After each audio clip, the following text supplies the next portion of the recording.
Aujourd'hui, à Riposte, qu'il soit résolu que les grandes villes canadiennes installent et financent un service de vélo communautaire.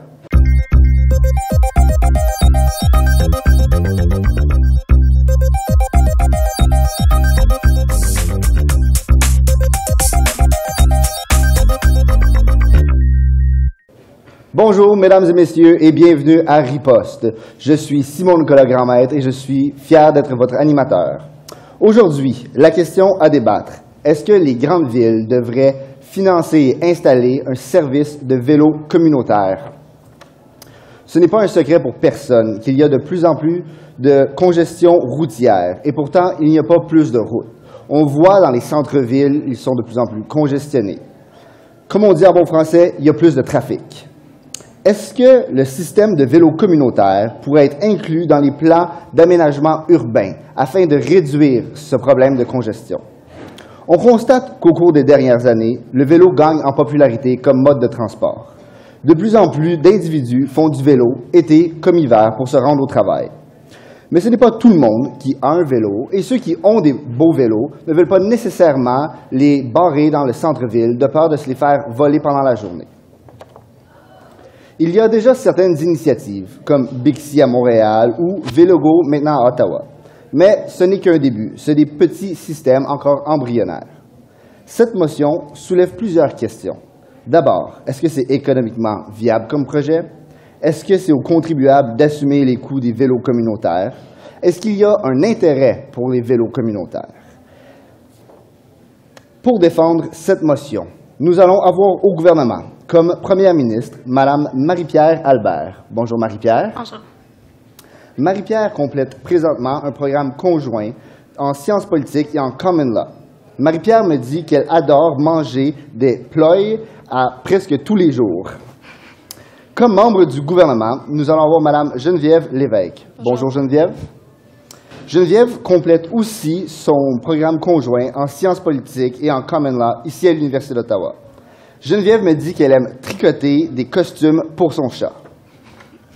Pour s'opposer à cette motion, nous avons comme chef de l'opposition Mme Valérie Pelcha. Bonjour Valérie. Bonjour. Valérie étudie présentement en droit civil ici à l'Université d'Ottawa et sa couleur préférée est l'orange. Et comme membre de l'opposition, M. Jamie Kazege. Bonjour Jamie. Bonjour.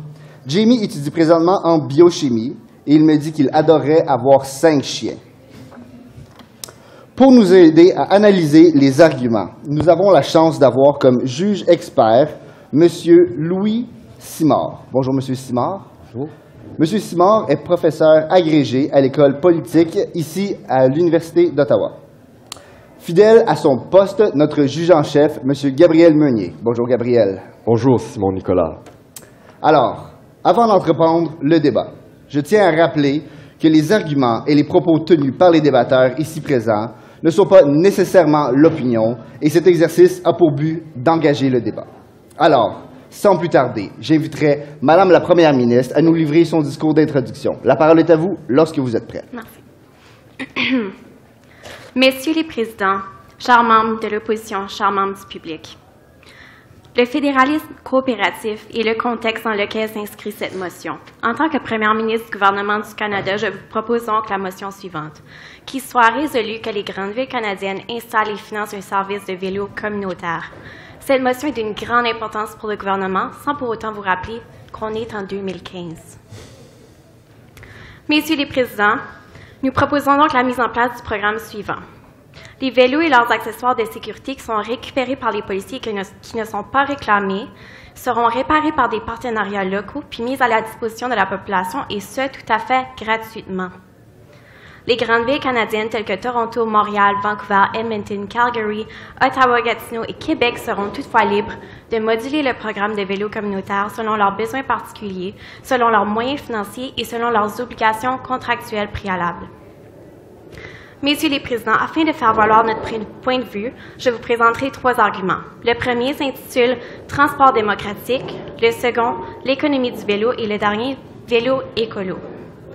Donc, mon premier argument, transport démocratique. L'objet fondamental de notre motion vise la réduction des inégalités présentes dans la société canadienne, puisqu'elle favorise l'accessibilité à un mode de transport peu coûteux pour des gens provenant de tous les milieux. Il est démontré que d'offrir l'accès à un moyen de transport gratuit ou à faible coût permet de briser l'isolement et d'augmenter l'autonomie des personnes qui sont démunies. Le vélo augmente aussi la mobilité pour les gens qui ne qualifient pas pour conduire une voiture ou pour les gens souffrant de maladies liées à la mobilité, telle l'arthrite par exemple. Par ailleurs, il y a un lien direct entre l'employabilité et l'accès aux moyens de transport. L'offre d'un mode de transport gratuit ou à faible coût favorise l'accès au marché du travail des gens qui ne pourraient se déplacer avec des moyens de transport plus coûteux. La motion vise à offrir une alternative aux modes de transport qui sont existants. On vise à encourager les villes de faire une offre active et surtout diversifier des modes de déplacement. Fondamentalement, notre motion vise un bien qui est sociétal, donc démocratique, et c'est pourquoi l'intervention du gouvernement est tout à fait justifiée dans ce contexte. Notre proposition est donc inclusive et vise l'accroissement de la population active des grandes villes canadiennes. Mon deuxième argument s'intitule « L'économie du vélo ». Bien que cette motion vise à réduire les inégalités, elle sert aussi les intérêts des citoyens canadiens en matière d'économie. Notre programme fait la promotion du tourisme à vélo, c'est-à-dire que les grandes villes canadiennes deviennent un attrait par défaut du fait de l'accessibilité à un mode de déplacement qui est peu coûteux et encourage même l'investissement dans les villes. L'utilisation du vélo réduit les dépenses liées au fait d'être propriétaire d'un véhicule à moteur et donc, en allégeant le fardeau sur la population en matière de transport, on encourage les investissements locaux. Rappelons aussi que notre motion encourage le recycler les vélos et rappelons que la motion encourage la main-d'œuvre locale puisque l'entretien et la réparation des vélos créera de l'emploi et aidera l'économie locale. L'utilisation accrue du vélo génère aussi l'infrastructure à cet effet parce que ça augmente par voie de conséquence la valeur des propriétés qui sont avoisinantes des pistes cyclables.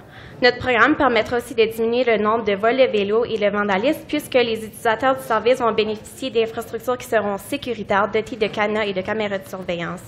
Il y aura aussi les amendes qui vont servir à dissuader les utilisateurs. Puis les pertes seront donc mitigées et si elles se matérialisent, les amendes serviront de compensation pour les villes. Cette motion s'inscrit donc dans la logique d'une économie de marché, un ordre politique qui est cher pour les Canadiens. Oui. Pensez-vous que les rues du centre-ville sont faites pour les vélos à l'instant? Pardon? Pensez-vous que les routes du centre-ville sont faites pour les vélos à l'instant? Présentement, pas nécessairement de manière globale, mais il y a une tendance que les villes investissent de plus en plus dans les infrastructures pour les cyclistes et la plupart des grandes villes canadiennes, oui, répondent à cette demande. Donc, mon troisième argument s'intitule « Vélo écolo ». La motion encourage l'utilisation d'un transport qui ne produit pas de gaz à effet de serre. Il s'agit donc d'une façon de souscrire à nos obligations internationales puisqu'on nous demande de réduire nos gaz à effet de serre. Puis, de manière non officieuse, nous allons nous engager à cela lors de la conférence sur les changements climatiques aux Nations unies. De plus, l'utilisation du vélo réduit la pollution dans les cours d'eau puisque les vélos ne produisent pas d'échappement de gaz, d'antigène ni de fluide de transmission. Les matériaux qui composent les vélos requièrent très peu de caoutchouc et de produits combustibles, ce qui diminue la déforestation. La motion réduit également la demande pour l'entretien et la construction de nouvelles routes faites d'asphalte. De plus, elle permet de réduire la demande de stationnement en faveur d'un usage maximal de l'espace. La réduction de CO2 n'est pas uniquement liée à un recours accru au vélo, mais également à une utilisation plus fréquente des transports publics, puisque les automobilistes qui parcourent de plus grandes distances vont opter pour des transports multimodaux, c'est-à-dire une combinaison du vélo et des transports publics. Puis, par une exposition plus accrue à son environnement, la population sera conscientisée à la nécessité de préserver cette richesse, cela va générer d'autres initiatives environnementales telles que le recyclage, par exemple. Donc, pour conclure, notre motion propose un régime démocratique, économique et écologique conformément aux préoccupations gouvernementales, mais surtout populaires. Les retombées sont de nature sociale et économique puisqu'elles favorisent l'égalité dans une logique d'économie de marché. Finalement, notre motion répond aux aspirations des Canadiens en matière d'environnement. Le gouvernement se veut donc proactif afin de mettre en œuvre un programme de bicyclettes communautaires bien circonscrit, complet, à la disposition de la population dans les grandes villes canadiennes. Merci. Je vous remercie, Madame la Première ministre, pour ce discours d'introduction. Alors, afin de riposter au premier discours, j'inviterai Madame la chef de l'opposition à nous ouvrir son discours. Merci. Messieurs les présidents, la Première ministre aujourd'hui vous propose une motion qui simplement ne fonctionnera pas, en raison premièrement du coût très élevé et deuxièmement de l'intérêt qu'il n'y aura pas à utiliser ces vélos. Je vais vous présenter premièrement 3 arguments, puis je vais faire une réfutation complète de ce qu'on a entendu. Premièrement, je vais vous parler de la culture de banlieue qui existe au Canada. Deuxièmement, je vais vous parler de l'accessibilité qui est en fait pas du tout favorisée par la motion. Et troisièmement, ce qui est de l'utilisation actuelle des vélos et pourquoi cela ne s'arrange pas avec la motion aujourd'hui. Donc, premièrement, on découvre une certaine culture de banlieue au Canada. On pense que le problème, c'est que les vélos seront peu utiles pour ces résidents, mais que la plupart des résidents, des travailleurs qui travaillent en grande ville canadienne, se retrouvent en banlieue, on leur demeure en banlieue. On trouve ce phénomène puisque le coût de la vie est beaucoup moins élevé en banlieue et parce que c'est très attirant aux citoyens de pouvoir avoir une vie familiale à l'extérieur de la grande ville. Donc, ça répond vraiment aux grands rêves américains que les personnes veulent leur maison, ils veulent leur famille, etc. On voit que c'est un problème puisque la distance entre banlieue et ville, au Canada spécifiquement, est extrêmement élevée comparée, par exemple, aux villes européennes. Donc, on pense que puisque la population canadienne est à peu près 9 citoyens par pied carré, que les villes se retrouvent très denses. C'est le cas quand on compare, par exemple, Ottawa à une ville telle que Lausanne en Suisse, où que tout est proche, tout est accessible par vélo. Ce n'est simplement pas le cas ici. Donc, on voit qu'à cause d'une telle dynamique, les villes, présentement, ne sont pas conçues pour les vélos, malgré ce que le gouvernement vous a dit. Les rues sont extrêmement dangereuses pour les cyclistes. Allez-y.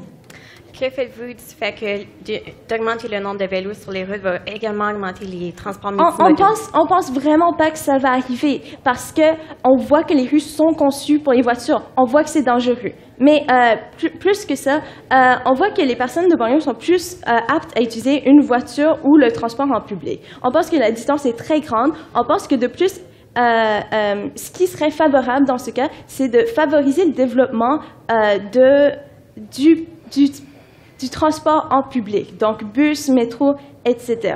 On ne pense pas que cette motion répond bien aux besoins présents de la société canadienne et sera peu utilisée. Deuxièmement, on veut vous parler d'accessibilité. Donc, on pense que le problème, c'est que les vélos communautaires sont loin d'être accessibles à tous. On vous parle de cette idée que c'est pour tout le monde, mais on vous dit que c'est très exclusif. C'est, par exemple, pour des personnes d'un certain âge, entre un certain âge. Donc, ça peut pas être des personnes seniors, ça peut pas être des enfants. On pense que, de plus, toutes personnes qui sont inaptes à faire du vélo. Donc, si vous avez des problèmes de vue, des problèmes d'ouïe, vous êtes une personne amputée, vous êtes une personne handicapée, c'est simplement pas une piste viable pour vous. On pense donc que la motion est un peu discriminatoire. Mais de plus, quand on pense aux personnes qui ont un faible revenu ou on pense que, en fait, les vélos ne pourront pas être prêtés à ces personnes. Parce que on vous dit que le système est complètement gratuit, mais on vous dit que s'il n'y a aucun dépôt pour utiliser le vélo ou l'utilisation d'informations de crédit, les vélos vont simplement être volés. Donc, on pense que ça va de soi qu'il y aura ce genre de mécanisme mis en place et donc les personnes qui sont extrêmement défavorisées n'auront pas plus accès aux vélos pour trouver un emploi comme le gouvernement le veut bien. Donc, on pense que c'est vraiment exclusif. On préférait qu'un système qui demande tant de ressources parce que il faut admettre que, premièrement, il y a toute la main-d'œuvre, tout l'entretien des vélos qui est constant à travers l'utilisation de ces vélos. Il y a aussi, si on veut, des meilleures infrastructures, des meilleures rues pour les cyclistes, ça va demander beaucoup de ressources. Si on demande autant de ressources, autant des citoyens canadiens, on aimerait un mécanisme, un système qui est affordable pour tout le monde, ce qui ne l'est pas. Et troisièmement, on vous dira que les personnes actuellement utilisent le vélo, par exemple, pour des fins personnelles ou pour se rendre au travail. On pense que ces vélos ne sont pas propices pour de telles choses. Premièrement, parce que les personnes qui veulent un vélo pour le loisir, ils le font à l'extérieur du centre-ville. On voit, par exemple, à Ottawa, les destinations pour les vélos sont, par exemple, le parc de la Gatineau ou les rues pour les rues pour les vélos près de la marina d'Elmer, donc près de la rivière. Donc, on voit rien qui est vraiment axé au centre-ville. On ne pense pas que c'est une bonne idée. Deuxièmement, on vous dira que les citoyens qui utilisent un vélo pour se rendre au travail veulent un vélo sur lequel ils peuvent dépendre, un vélo sur lequel ils savent qu'il est à la maison, ils savent qu'ils sont capables de l'utiliser. C'est mieux que des vélos qui ne sont pas aussi dépendants. Donc, on pense que les personnes seront plus portées à utiliser leur vélo personnel de toute façon, et donc, on voit seulement là un gaspillage de ressources. Maintenant, pour une réfutation très rapide. On nous parle premièrement de transport démocratique. Je pense que j'en ai déjà parlé, mais on voit que ce système n'est pas inclusif. Et malgré qu'on parle de de fédéralisme coopératif, ce qui est prévu à la Constitution, mais la protection des minorités aussi. On veut représenter tout le monde dans la société. Donc, on pense que la réduction d'inégalité est seulement fausse parce que, de plus, les personnes qui ont un très faible revenu ne sont pas les personnes qui résident en centre-ville. Deuxièmement, on nous parle d'économie. On vous dit que ce sera très mauvais pour l'économie parce que c'est des très, très grands coûts à supporter. Et de plus, enlever les vols, ça va seulement être maximisé par le fait qu'on peut emprunter un vélo gratuitement sans système pour le retourner. Je pense que c'est un peu absurde de nous dire qu'il y aura moins de vols de vélo. Et troisièmement, on vous dit que c'est beaucoup mieux d'investir dans des meilleures pistes cyclables pour les personnes qui ont des vélos tout de suite pour les favoriser, ou bien les transports publics comme le bus et le métro pour aider l'espace vert. Voilà pourquoi aujourd'hui nous sommes fiers d'opposer la résolution. Merci. Merci beaucoup, Madame la chef de l'opposition. Je tiens aussi à remercier Madame la Première ministre pour son discours d'introduction. Avant d'entendre la suite du débat, nous allons prendre une courte pause. Et au retour, nous allons entendre la première analyse de notre juge en chef.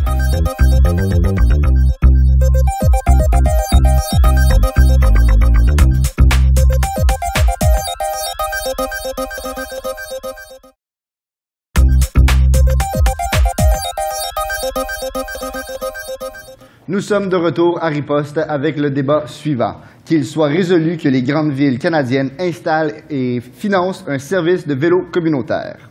Avant d'entendre la suite du débat, nous allons aller voir notre juge en chef, M. Gabriel Meunier, afin de nous analyser un peu les deux premiers discours d'introduction que nous avons entendus. Gabriel, la parole est à vous. Eh bien, tout d'abord, j'aimerais féliciter Madame la Première ministre et Madame la chef de l'opposition pour deux très bonnes performances. On a vu que des deux côtés, il y avait beaucoup de style, beaucoup d'éloquence, une bonne connaissance du dossier.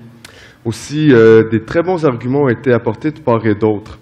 Et jusqu'à date, je crois que la seule différence entre les deux équipes, c'est que du côté de l'opposition, il y a eu un petit problème de structure et de gestion de temps. On a passé 5 minutes sur les arguments, apporter des très bons arguments, et seulement 1 minute sur la réfutation.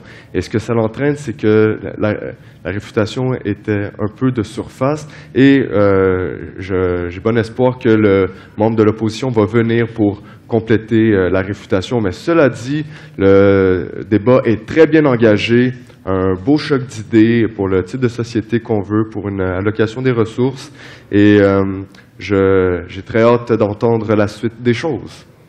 Parfait, merci beaucoup.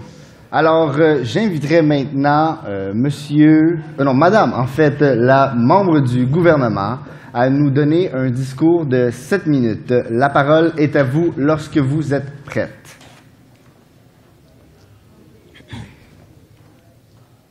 Oui. Tel que soutenu par la Première ministre, cette motion veut rendre accessible des bicyclettes recyclées à la population, soit citadins, soit touristes, par les grandes villes canadiennes. La motion se cadre dans l'engagement du gouvernement, de ses entités fédérées et des municipalités d'encourager la population à entreprendre un moyen de transport actif, bénéfique à la société. Messieurs les présidents, dans la logique des interventions de la Première ministre et comme ministre de la Couronne, je vous présenterai 2 arguments additionnels, soit capital santé et l'adaptabilité des infrastructures. Capital santé. La bicyclette est l'invention la plus économe en énergie et produit des bénéfices à la fois au niveau psychologique et physique. Au niveau de la santé mentale, faire de la bicyclette réduit le stress et améliore l'estime de soi, car il s'agit d'une activité thérapeutique. Cette activité encourage également l'interaction sociale et augmente la productivité au travail. Au niveau de la santé physique, le cyclisme aide le système cardiovasculaire, augmente le tonus musculaire et la masse osseuse et permet une bonne santé de la peau. Le cyclisme aide également avec la gestion du poids personnel et conséquemment une vie plus saine. Ceci se fait en ayant un impact minimal sur le corps. Faire de la bicyclette remplit ainsi donc une partie ou l'entièreté de ce qui est recommandé par Santé Canada en matière d'activité physique, ce qui diminue conséquemment le fardeau sur le système de santé au Canada et les coûts qui y sont reliés. La motion vise ainsi un objectif public et contemporain, la santé. Oui. Est-ce que vous aimeriez conduire en vélo sur une route à haut trafic? Bien justement, l'infrastructure démontre au Canada qu'il existe des pistes cyclables déjà existantes auxquelles on investit nécessairement. Et quand on répond et on donne les outils à la population, la demande et l'offre relient nécessairement et justifient les coûts. Ce qui me lien au deuxième argument, l'adaptabilité des infrastructures. L'investissement dans l'infrastructure routière existe déjà pour les automobilistes, les cyclistes et les piétons. À cet égard, rappelons que la motion contribue à la promotion d'un mode alternatif de déplacement qui permet de diminuer l'engorgement des routes. Ceci équivaut à réduire le temps en voiture, l'usage des routes et conséquemment augmenter la sécurité routière. Ainsi, l'investissement dans l'infrastructure est non seulement justifié, mais également vaut plus pour notre argent. D'ailleurs, les grandes villes canadiennes, avec le soutien communautaire, prennent déjà une initiative afin de créer des espaces plus grands et sécuritaires pour les cyclistes. La motion proposée cherche à répondre à une demande existante. Par exemple, selon une étude faite en 2015, Vancouver est la 46e ville la plus accommodante au monde pour le cyclisme. Cet index porte une attention aux infrastructures, aux installations, à la sécurité et au climat politique. D'ailleurs, nous pouvons également prendre l'exemple de la ville d'Ottawa, qui a pris l'initiative en collaboration avec la Commission de la capitale nationale, qui est fédérale, et l'ambassade des États-Unis, une entité internationale, de construire une piste cyclable à la jonction de d'autres pistes dans les villes. Depuis 2001, Ottawa s'engage à augmenter l'utilisation de la bicyclette pour l'année 2021. Ainsi, notre motion se cadre conformément aux infrastructures existantes et aux demandes futures. Il s'agit là d'un cercle vertueux. Maintenant, je vais passer un égard sur les arguments de l'opposition afin de les réfuter. On vous a dit qu'il y a manque d'infrastructures et que les gens sont trop éloignés des centres-villes. Mais ceci ne se cadre pas avec les réalités canadiennes. En fait, comme mentionné plus tôt, la demande justifie les coûts et donc il existe des infrastructures qui nécessitent de l'investissement. De plus, la tendance est que les grandes villes créent de plus en plus d'espaces sécuritaires pour les vélos. Et cela fait en sorte que l'installation d'un service de vélo communautaire par les grandes villes répond à une demande existante. Et les études démontrent qu'en incitant les gens à faire le vélo, on incite les municipalités à créer des infrastructures. Et donc, si la demande est présente, c'est certain que tout le monde va avoir un moyen de transport actif. Et je rappelle que la motion veut encourager l'utilisation de modes de transport alternatifs. On vous a également dit qu'on vise une population restreinte, mais tel que la première ministre vous a mentionné, on essaie d'encadrer la réalité canadienne dans son ensemble. Faire de la bicyclette est pour tout le monde, pour tous les gens et pour tous les âges et tous les genres. Notons que les programmes visés par cette motion cherchent à, entre autres, offrir la possibilité pour les personnes plus démunies souffrant d'un handicap d'avoir accès à des vélos sécuritaires pour leur déplacement et ainsi briser l'isolement et augmenter leur autonomie. En troisième lieu, l'opposition vous a rappelé que c'est un programme trop coûteux et qu'il existe des vols et des vandalismes à l'égard des bicyclettes. Bien, le programme de bicyclette fait usage de bicyclettes recyclées, donc il n'y a pas de coût engendré à cet égard, et on donne un allègement fiscal aux contribuables à faible revenu, car les municipalités mettent à leur disposition un mode de transport gratuit. Également, les coûts associés au programme seront absorbés par un régime d'amende et permet aussi d'absorber les coûts par le pouvoir de dépenser du gouvernement fédéral qui va subventionner des projets d'intérêt public. Nous rappelons que cette motion se veut flexible et donc les villes pourraient, par exemple, faire un appel d'offres pour les espaces publicitaires sur la bicyclette, afin que tous investissements additionnels se justifient par les bénéfices environnementaux. Notre motion est soutenue par la preuve scientifique, les études ministérielles, alors que l'opposition se fonde sur des craintes irrationnelles afin de contrer les initiatives du gouvernement et les aspirations populaires. Tel que réitéré par la première ministre, notre motion s'inscrit dans la logique du fédéralisme coopératif afin de fournir un programme aux grandes villes canadiennes et favoriser l'inclusion de tous et diminuer l'écart entre les riches et les pauvres. C'est donc un bien qui surpasse la partisanerie et qui est fidèle aux valeurs canadiennes. Notre motion propose également un programme qui, pour de nombreuses raisons, aura des incidences positives sur l'économie canadienne. Rappelons que faire du vélo allège le système et le fardeau sur le système de santé au Canada et les coûts qui sont reliés. Et donc, notre programme prévoit aussi qu'il soit flexible selon les situations financières des villes. Et finalement, cette motion répond aux demandes criantes des citoyens canadiens et du monde en matière d'environnement. Les gens veulent que les villes prennent des actions proactives pour favoriser un environnement plus sain. L'augmentation de l'utilisation du transport à vélo réduit nécessairement l'usage de d'autres moyens de transport polluants et permet également de sensibiliser les gens à l'impact de nos activités quotidiennes. Messieurs les présidents, il s'agit là d'une motion complète. Elle remplit donc le fardeau de preuve qui incombe au gouvernement. Pour conclure, l'opposition vous a rappelé qu'il existe des problèmes à l'égard de notre programme. Cependant, notre motion répond et surpasse ces préoccupations. Faire de la bicyclette encourage une vie saine au niveau psychologique et physique. De plus, les paliers gouvernementaux disposent déjà d'infrastructures pour mettre en œuvre un programme proposé et ce dernier justifie l'investissement continu. Enfin, nous rappelons que le gouvernement vous propose aujourd'hui un programme de vélo communautaire avant-gardiste et réfléchi, ayant déjà fait ses marques dans plusieurs villes canadiennes. Merci beaucoup. Merci beaucoup, Madame la membre du gouvernement, pour ce discours passionné. Alors, j'inviterai maintenant Monsieur le membre de l'opposition à venir nous faire sa réfutation. La parole est à vous lorsque vous êtes prêt. Merci, Simon. Alors, juge, tout le monde, il faut toujours considérer les difficultés avant vraiment de mettre un plan en place. Parce qu'à la fin, on travaille avec le public, on travaille avec l'argent public, la communauté, et on ne veut pas les mettre en risque, on ne veut pas gaspiller nos efforts. Donc, du coup, je vais vous présenter 2 arguments pour démontrer pourquoi le gouvernement n'a pas raison. Ce qui s'appelle, premièrement, la culture de la voiture nord-américaine. Le deuxième argument, ce sera vraiment gérer un système de vélo public, une entreprise difficile. Donc, faites pour la voiture. On voit bien que nos villes comme Ottawa, Toronto, Montréal, Vancouver sont faites pour les voitures parce qu'ils se sont développés pendant les décennies 60, 70, 80. Vraiment, la génération des baby boomers où la voiture était primordiale comme mode de transport. Et on voit en Amérique du Nord que par rapport en Europe, on a des routes qui sont plus grandes, qui sont plus vastes, qui sont plus droites et qui sont faites pour les voitures. On n'a pas des petites ruelles ni des pistes cyclables vraiment qui existent, qui sont spécifiques pour des vélos.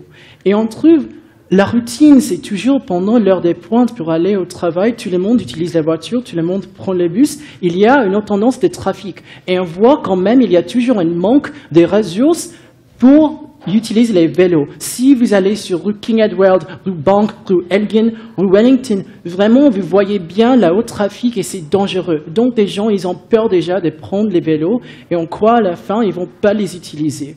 Parce qu'il n'y a pas de l'infrastructure qui existe pour les supporter, pour les soutenir.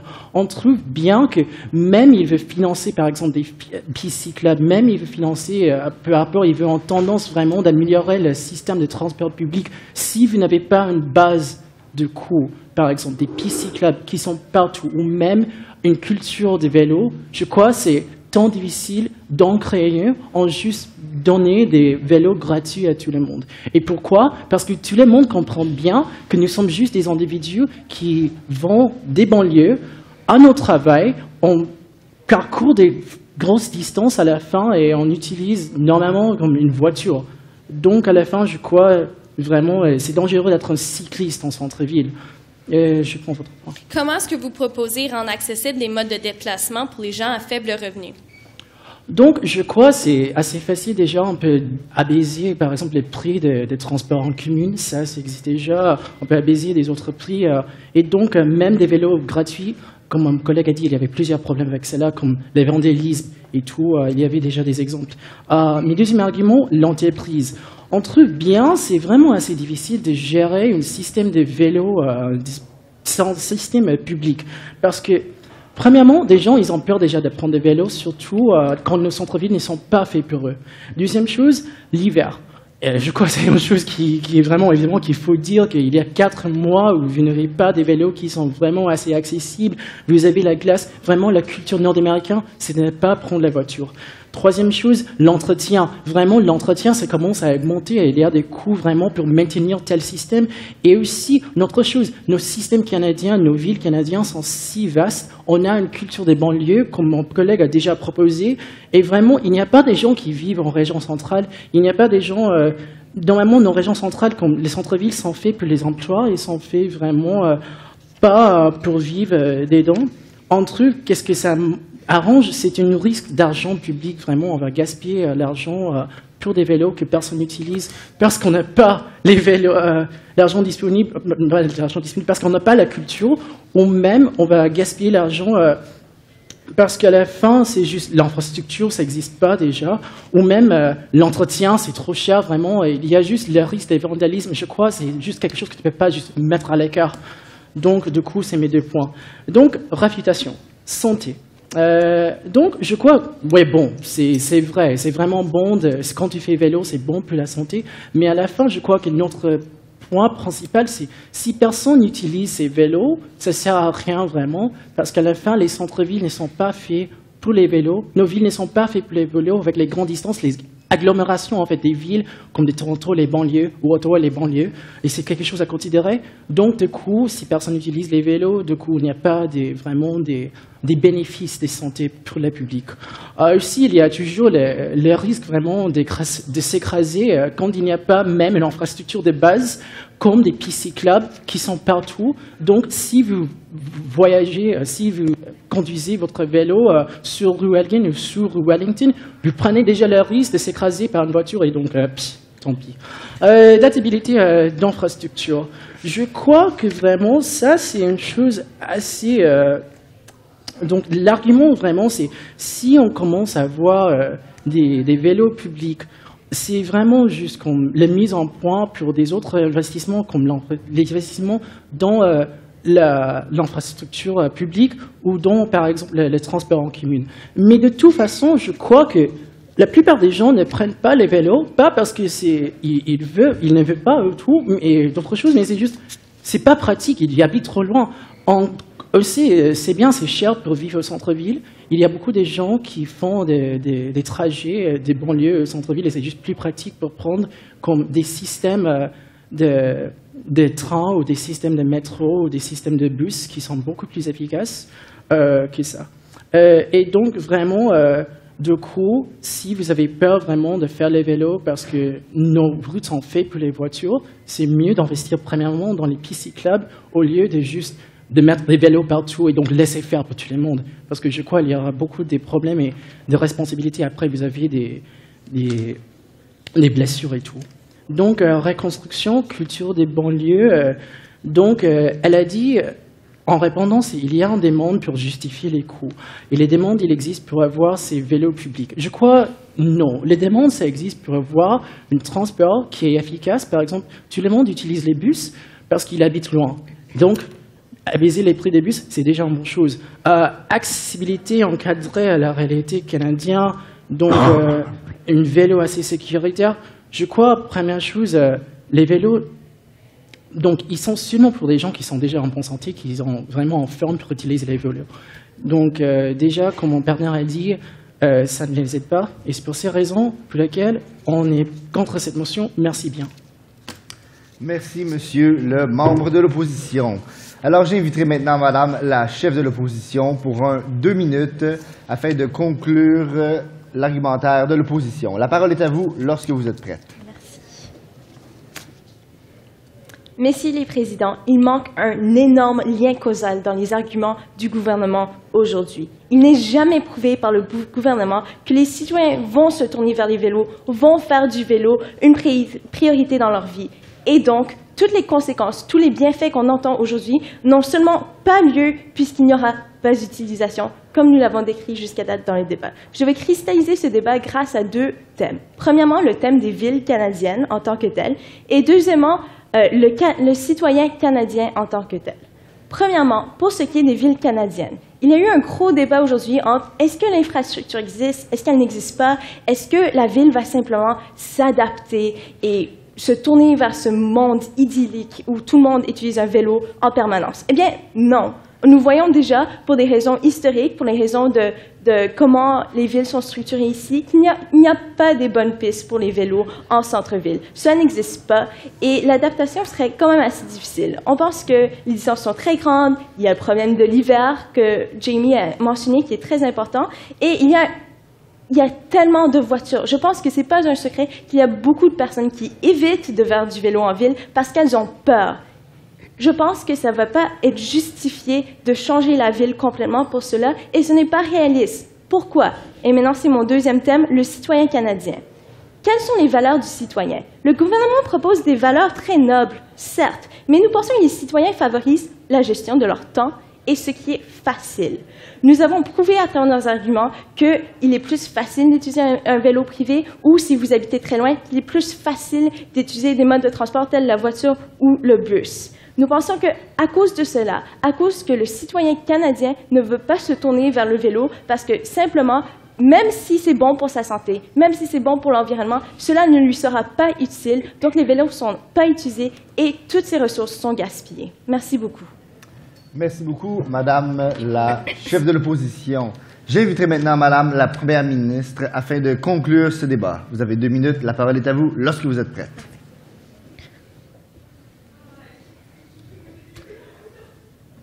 Messieurs les présidents, il semble que l'opposition semble faire sourde oreille à la volonté populaire et elle a une définition particulière de qu'est-ce qui est facile pour les citoyens, mais on ne croit pas que ça reflète réellement les aspirations des citoyens et les volontés réelles.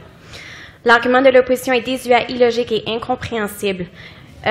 L'opposition présente des propos qui sont antidémocratiques et contre l'évolution de la société et contre les aspirations populaires. On nous a mentionné la culture de la voiture nord-américaine, mais pourquoi est-ce qu'on ne peut pas changer cette culture justement pour devenir plus environnementaux, plus économiques, plus santé, toutes des aspirations qui sont nobles comme l'opposition le bien fait valoir. Donc, au niveau des coûts, on nous a dit qu'il y avait des coûts qui étaient associés à notre projet. Bien évidemment, il y a des coûts, mais les coûts valent les bienfaits de notre proposition.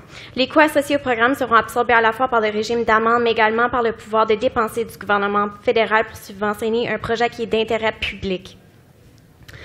Ensuite, au sujet du vandalisme, eh bien, selon Statistique Canada, le vol et le vandalisme d'automobile est l'une des infractions les plus courantes au Canada. Le taux d'infraction à l'égard d'une bicyclette est demeuré stable depuis quelques années et le risque de vol ou de vandalisme contre les bicyclettes n'est pas plus accru que celui contre d'autres modes de transport. Donc, contrairement au point de vue de l'opposition, cette motion est complète, innovatrice et elle remplit largement le fardeau de preuve. Par le biais de cette motion, le gouvernement entend changer fondamentalement l'approche qu'ont les villes à l'égard de leur population, à l'égard de l'offre de moyens de transport à leur population. Le gouvernement cherche à répondre à des aspirations populaires canadiennes qui sont de nature sociale, économique, écologique, des aspirations en matière de santé puis d'infrastructure. Nos études démontrent que bien que les villes répondent de plus en plus aux demandes des cyclistes, il est possible d'y répondre encore davantage et même de créer une demande à cet effet. Il est d'où la création d'un cercle vertueux possible par le biais de notre proposition. D'ailleurs, les villes sont libres de moduler le programme selon leurs besoins particuliers, selon leurs moyens financiers et selon leurs obligations contractuelles préalables, ce qui rend notre motion tout à fait judicieuse et audacieuse. Votre temps est malheureusement fini. Donc, je tiens à remercier tous les débatteurs pour ce palpitant échange oratoire. Nous allons prendre une courte pause et au retour, les commentaires de notre juge expert.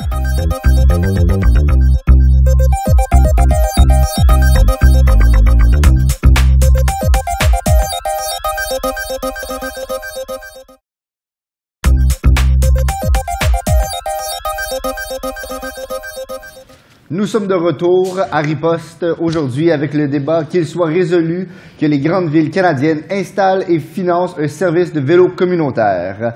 Alors, nous sommes maintenant au segment de notre juge expert et de ses commentaires. Alors, avant d'aller plus loin, je vous présente M. Louis Simard. Bonjour, M. Simard. Bonjour. Alors, comme j'ai mentionné précédemment, M. Simard est professeur agrégé ici à l'École d'études politiques de l'Université d'Ottawa. Il nous indique qu'il s'intéresse aux questions environnementales et énergétiques et plus particulièrement aux questions de gouvernance et de participation citoyenne. Donc, ce débat était vraiment dans votre avenue, si je peux dire. Tout à fait. Merci de l'invitation et ça a été un débat passionnant où je pense que l'ensemble des dimensions ont été abordées. C'est un sujet qui m'intéresse parce que, comme vous l'avez dit, je travaille sur les questions de gouvernance et d'énergie et d'environnement et je pense que le sujet d'aujourd'hui est en plein au cœur de ça. Et pose un défi important aux villes, mais on voit que dans ce qui nous est proposé aujourd'hui, c'était plutôt de la part du gouvernement fédéral où il y avait une initiative qui se voulait intéressante sur bien des plans. D'abord, je voudrais féliciter les deux côtés, l'opposition comme le gouvernement, pour la qualité des présentations, pour la structure des arguments et, comme je le disais tout à l'heure, l'ensemble des points qui ont été couverts tout au long du débat. Je pense que ça donne un très bel aperçu de la complexité d'un problème comme celui-là, c'est-à-dire celui du développement durable, comment agir localement pour avoir un effet sur l'ensemble de la planète. Ce que je retiendrai de chaque côté, d'abord du côté du gouvernement, c'était la structure et la force des arguments qui ont été amenés avec ce découpage en première partie sur d'abord la dimension démocratique, la dimension ensuite économique et écologique. Je pense que la plupart des dimensions étaient déjà bien ciblées à ce moment-là. Et dans la deuxième partie, sur la question de la santé et l'adaptabilité aux infrastructures, là, je pense qu'on avait effectivement une réponse assez complète par rapport à tout ça. Ce qui, je pense, manquait un peu dans les arguments, c'était un peu la dimension mise en œuvre. C'est-à-dire comment on va faire ça concrètement. Et c'est là que ça a donné un peu de munitions à l'opposition. La mise en œuvre comme professeur d'administration publique, c'est toujours ça qui nous intéresse beaucoup. Alors, les grandes politiques, les grands principes, les grandes questions, les grandes vertus, c'est bien, mais souvent, en administration publique, on s'intéresse à voir comment on va mettre ça en œuvre, comment on va appliquer ça. Donc, ce côté-là, je l'ai vu un peu dans le manque, je dirais, de programmes de sensibilisation. Et c'est là que je trouve que l'opposition avait une poignée pour critiquer. C'est-à-dire, demain matin, est-ce que les Canadiens vont prendre le tournant du vélo à travers les grandes villes canadiennes? Et on peut dire que oui, c'est vrai qu'il y a une culture du véhicule. Oui, nos villes n'ont pas nécessairement été aménagées pour faire du vélo. Oui, on est au Canada, on a 6 mois d'année d'hiver. Donc, je pense que c'est important. L'ambition, l'objectif est louable, mais je pense qu'il aurait été important de penser davantage au côté sensibilisation, au côté marketing de la chose. Donc là, il y avait des points qui ont été marqués du côté de l'opposition. Une autre dimension, je dirais, de la mise en œuvre, c'est cette histoire de recycler des vélos et utiliser les vélos qui ont été volés. On le voit dans la plupart des grandes villes où ces programmes-là fonctionnent. Un des gros défis, c'est d'entretenir et de donner des vélos de qualité aux citoyens pour qu'ils aient envie. Même que, je dirais qu'une dimension de l'attrait du vélo en libre-service, c'est son côté in. Prendre son Bixi à Montréal ou son Vélogo à Ottawa, ça peut être in. Donc, ce n'est pas avec des vélos recyclés qui vont demander encore plus de frais d'entretien qu'on va y arriver. Donc, de ce côté-là, je pense qu'il y avait aussi des points qui ont été marqués du côté de l'opposition sur le projet du gouvernement. En même temps, la question du climat, j'y reviens rapidement, je pense que c'est un peu un faux débat, dans le sens où si on doit ranger nos vélos pendant à peu près 6 mois, bien, c'est ça de gagner parce que de toute manière, ces programmes-là ne sont pas rentables au point de vue financier. Donc, on peut dire que ça va donner un peu d'air, un peu de souffle à nos municipalités en disant, bien, 6 mois par année, on n'a pas à entretenir, à payer, donc on prend une pause. Mais ça n'empêche pas qu'en mettant de l'avant ces programmes-là, on fait un geste pour l'environnement. Et toute la question, c'est de pouvoir, en fait, moduler le vélo comme étant un service supplémentaire, un service complémentaire à l'offre du transport en commun. Donc, le voir comme un complément. Et je pense que ça aurait été intéressant de développer l'idée du train qui s'en vient à Ottawa pour dire, bien, voilà un bon timing, voilà une bonne fenêtre qui s'ouvre pour mettre en place ce programme-là, notamment à Ottawa, malgré ce que l'opposition a fait valoir de dire que, mais on habite loin de notre travail. Dans les villes canadiennes, souvent des banlieues très importantes, donc les distances sont très grandes. Donc, avec un argument sur le jumelage entre le transport en commun qui existe et qui continue de se développer et le vélo, il y aurait là eu un bon lien à faire. D'autres arguments qui auraient aussi été dans la mise en œuvre, c'est-à-dire de prévoir non pas seulement une enveloppe ou une aide pour la prise en charge des vélos par les villes, mais de prévoir aussi le développement des infrastructures, de le concevoir davantage, de le développer davantage, parce que si on pense qu'un programme va fonctionner, il va y avoir des effets et il ne faut pas que les effets positifs admettons, une grande participation des citoyens à ce programme-là, soit bloquée par la suite parce que les infrastructures ne suivent pas. Donc, il aurait fallu penser en même temps cette offre de services gratuits, de penser aussi le développement actif, prévu, planifié des infrastructures publiques pour accueillir ce changement de comportement, ce changement de pratique de la part des citoyens si tout ça fonctionne. Un autre point qui m'a semblé important et qui m'a un petit peu déçu, je dirais, du côté de l'opposition, c'est cette espèce de manque de conviction dans notre capacité de changement. En disant, la culture canadienne, elle est comme ça, les citoyens sont comme ça, alors que je ne voyais pas là un grand espoir de changement qui aurait pu être possible avec, bien sûr, ce que je mentionnais tout à l'heure, l'idée d'une sensibilisation, d'une campagne publicitaire forte pour donner au vélo libre-service ou au vélo communautaire un côté in, un côté environnemental qui, je pense, au final, cadre très bien dans le contexte, dans le climat politique qu'on connaît actuellement des valeurs canadiennes, du fédéralisme coopératif. Donc, dans ce sens-là, au début, j'étais un peu réticent en disant, mais qu'est-ce que le fédéral vient faire dans ça? Comment ils vont arranger la chose? Mais les arguments m'ont bien convaincu à la fin sur le côté flexible, sur l'adaptabilité, sur l'idée qu'il n'y aura pas un one-fits-all pour les villes, mais qu'il y aura de la place pour aménager les choses. Donc, des bons côtés, des bons points de chaque côté, mais mon cœur balance un peu d'un des deux côtés, mais je ne sais pas si c'est le moment de... Bientôt. Alors, je vous remercie beaucoup pour votre analyse pertinente, M. Simard. Nous allons prendre une courte pause publicitaire et au retour, les derniers commentaires de notre juge en chef et le verdict au retour de la pause.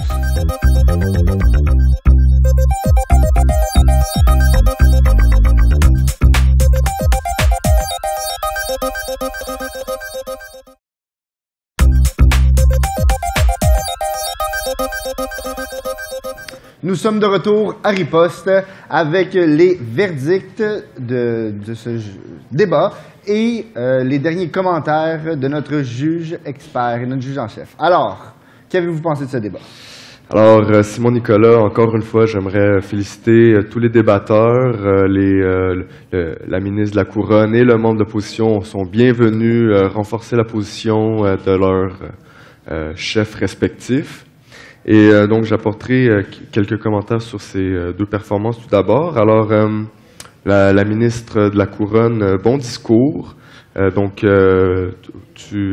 avez passé 4 minutes sur vos arguments, vous avez bien solidifié vos arguments. Par la suite, 2 minutes sur la réfutation, ce qui était essentiel considérant que le chef d'opposition avait apporté des arguments. Cela dit, le dernier 2 minutes, vous aviez le temps de reconstruire les arguments de la première ministre et vous avez vous êtes revenu en général sur les thèmes que vous aviez abordés, puis une conclusion, mais c'était moins clair quant à sur quel thème vous étiez en train de discuter. Donc, dans le cadre d'un prochain débat, peut-être penser, parce que vous aviez le temps de reconstruire et de compléter la structure. Et cela dit, très bon discours, belle éloquence et tout. Et pour ce qui est du membre de l'opposition, bon discours, bonne structure, les 3 aspects de la structure du membre de l'opposition étaient présents. Donc, 4 minutes à apporter des arguments. Peut-être que ça aurait été bien de prendre un petit peu moins de temps pour avoir plus de temps pour la réfutation et la reconstruction des arguments du chef de l'opposition. Parce que là, vous avez passé 2 minutes à réfuter, ce qui est très raisonnable, mais il vous restait juste 45 secondes pour reconstruire et conclure. Donc encore là, peut-être la question de la gestion de temps. Et finalement, 2 cristallisations, 2 styles différents. Personnellement, j'ai préféré celui du chef de l'opposition qui énumérait les thèmes, mais le premier ministre devait, pour sa part, réfuter les arguments qui avaient été apportés par le membre de l'opposition avant d'entrer dans sa cristallisation. Mais cela dit, les deux étaient bien. Et finalement, pour ma part, je vais donner mon vote au gouvernement pour une question de structure. Si on regarde le ratio de temps investi en termes arguments, réfutation, le ratio est plus favorable du côté du gouvernement. Le rôle premier de l'opposition est de bien réfuter les arguments. C'est encore plus important de bien réfuter les arguments du gouvernement que d'apporter des arguments. Et je trouve qu'on a passé trop de temps à apporter des arguments qui des fois se ressemblent un peu et pas assez de temps à réfuter avec l'artillerie lourde les arguments du gouvernement. Merci beaucoup. Et maintenant, M. Simard, votre impression? Mon impression en général, j'ai eu l'occasion d'en faire part plus longuement tout à l'heure, mais je pense que dans les deux cas, on a eu des présentations excellentes. Le nombre de thèmes abordés a été vraiment satisfaisant. Comme je le disais tout à l'heure, j'ai une petite préférence du côté du gouvernement comme mon collègue ici. Pour, je dirais, la variété des angles abordés. Je pense qu'il y avait là une offre qui, même si elle avait des défauts, selon moi, dans la mise en œuvre, comme je l'ai dit tout à l'heure, il y avait un nombre de sujets, de thèmes qui avaient été creusés, qui avaient été développés, et je pense que ça en a fait une présentation plus forte. Cela dit, ça n'enlève rien à l'éloquence de l'opposition qui a fait valoir ses points, qui a attaqué les arguments à mener. Mais je pense que de ce côté-là, il aurait fallu peut-être avoir une diversité plus grande d'arguments. Chose pour la prochaine fois, peut-être, si je me permets rapidement, il serait intéressant peut-être d'aller puiser dans les expériences internationales, d'un côté comme de l'autre, pour aller chercher des exemples très concrets sur pourquoi ça fonctionne ou pourquoi ça devrait fonctionner et que ça ne marche pas. Je pense que l'actualité internationale, comme dans ce cas-ci, il y a des initiatives nombreuses dans le monde. Il aurait été intéressant d'aller chercher certains exemples pour mettre en valeur vos arguments. Conseils. Merci beaucoup, M. Simard. Et maintenant, Gabriel, qu'est-ce que la foule nous a dit? Eh bien, par un vote serré, la foule a donné son vote au gouvernement. Donc, c'est le gouvernement qui emporte ce deuxième débat. Alors, je tiens à remercier d'abord et avant tout nos débatteurs, ainsi que nos juges, sans qui ce débat ne serait pas possible. J'aimerais aussi prendre un moment pour remercier tous les partenaires de Riposte. Donc, d'abord et avant tout, la Société de débat français de l'Université d'Ottawa qui nous fournit ses merveilleux étudiants pour débattre, ainsi que le Service de vie communautaire de l'Université d'Ottawa, l'Ambassade de France et Air France qui nous remettent les prix aux gagnants de la saison. Alors, je vous remercie d'avoir écouté Riposte et on se voit lors du prochain débat. J'invite les deux équipes à se serrer la main pour ce très bon débat. Bravo et félicitations à tout le monde.